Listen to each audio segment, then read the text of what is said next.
For a decade, he was a ghost, a name that haunted the world's most powerful intelligence agencies. They scanned continents with satellites, turned caves upside down, and found nothing. His downfall wasn't a spy or a grand betrayal. It was a 30-second signal bouncing off a lonely satellite, a call from a man known only as the bodyguard. And it was the mistake that ended the longest manhunt in history. To understand the hunt, you must understand the ghost. Osama bin Laden wasn't born in a cave. He was born into Saudi royalty, the son of a billionaire construction magnate.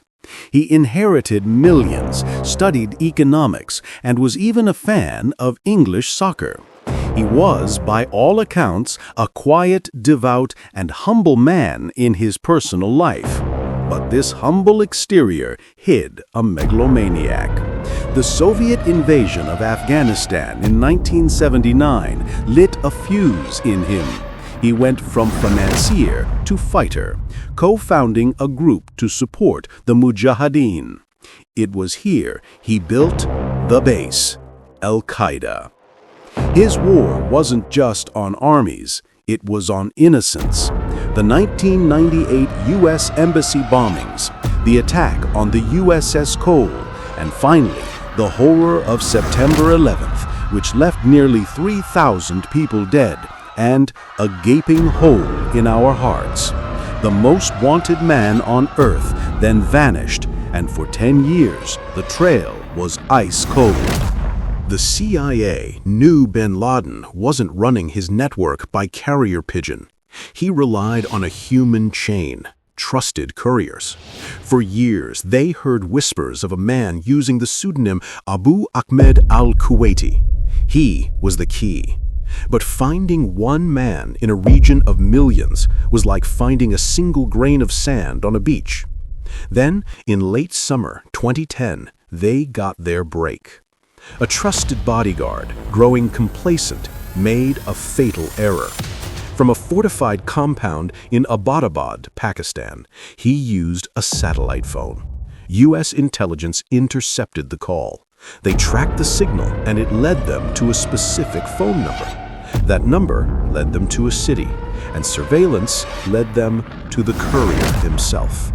And in August 2010, the courier did the unthinkable. He walked right into a mysterious, custom-built fortress.